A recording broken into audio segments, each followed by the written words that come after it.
Hi, it's Kimberly Rutherford, and I want to talk to you for just 2 minutes today about a blog post I read last night that announced boldly that MLM is dead. Now, I thought that was a pretty big statement to make, but I started reading and it was a really beautifully written article. It was crafted nicely. It was a very cogent argument. And I have to say, at the end of it, I did in fact decide that I disagreed. But there was, at the end, something that I found really telling. So hang in with me. I'll try to do this really quickly. And the hook at the end, I think, will really surprise you. Okay, the 3 reasons that the author of this article said that MLM is dead or dying were saturation, sustainability, and lack of duplication. They all kind of go together, and I have to say, I mean, saturation could be an issue for any industry. So you have to pay attention to what product you're going to represent if you're involved in any sort of marketing. But you know, there are 7 billion people on the planet. I'm not sure that the demand for most things is so limited that you just absolutely can't make a living with it. The other thing to keep in mind is, let's face it, demand is not just a static thing. Steve Jobs didn't wake up some morning and decide that he was going to make a better personal computer. There was no demand for personal computers. He created the demand. So take it with a grain of salt when considering saturation in multi-level marketing.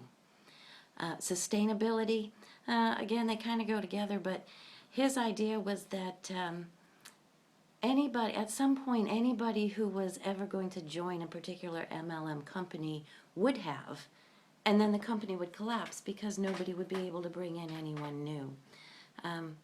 Again, it goes back to demand, and I would say that with 7 million people in the world and more people realizing that they can't depend on Social Security for their retirement, or their job is not as secure as they thought it was 10 or 20 or 30 years ago, or just people saying that they want the financial freedom and the time freedom to do things the way they want to do them. I mean, people who say, I would rather be home with my family and make my work around them than the other way around.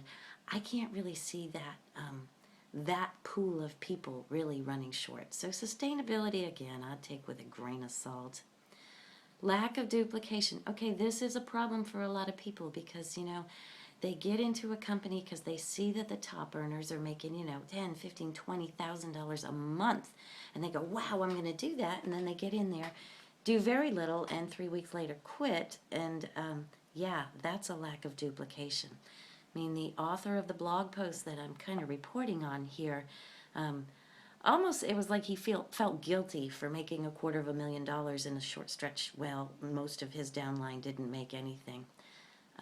I would say duplication is certainly something to consider if you're getting into a multi-level marketing company. But it can't be guaranteed because, of course, it's always going to depend upon the person, on their skills, on their coachability, on their work ethic, and on a lot of things that is outside your control. You can see another video here in this channel that talks about the things in our mindset that holds us back.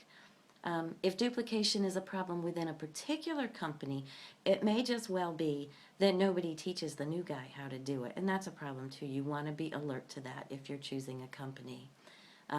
His contention was that people sponsor shop, and everybody wants to work with, with the elite marketers because they figure that's the only way they can learn. I would say no. Again, choose a community. If you're going into a company where the only person you'll have access to for training or education or motivation is your immediate sponsor, don't do it, okay? It takes more than one person. And those elite marketers don't have time to personally coach the hundreds or thousands of people who've joined a company under them. And the way they do, ration out their limited time that way is by charging you for coaching. So I would, of course, encourage you to find a company. And, of course, I'm going to make a suggestion about which company. But find one where there is a community, where there are lots of opportunities to learn, where there are lots of people who will help you. And that way you don't have to worry about his lack of duplication. So I would say, I'm sorry, as well written as that post was, I beg to differ. MLM is not dead, and it's not dying. And when I got to the very end of his post, I realized why he had made that proclamation. It's because he was telling you, if you had gotten to the end and it resonated with you and you felt like you were not among the elite and it wasn't your fault, that you would follow him into his new business. Surprise! I know. Read it all the way to the bottom sometimes if you want to know what's going on. And I think probably the teachable moment here is it is a testament to this man's skill as a marketer that he targeted his audience before he started writing. And he targeted it so beautifully that anyone who would believe his argument that MLM is dead would then likely follow him. And that the people like me who would go, no, it's not. I see a problem with this and this and this, wouldn't follow. But you know what? He doesn't care. I'm not among his target audience. So here's what we learned today. Read it all. Know why they're saying what they're saying. If you're already a marketer, think about who you're talking to before you start talking. And if you're not, I would like to extend an invitation to join me in a place where we are completely sustainable, where we duplicate success all the time, where we work as a team, and where we are nowhere near saturated, because some things in life there can just never be too much of. I'll put links below. You can read up on it in my blog. It's blog.lifestyle.kim, and you can reach me obviously on Facebook, and I'll leave links down there in the comments section. Thanks. Cheers.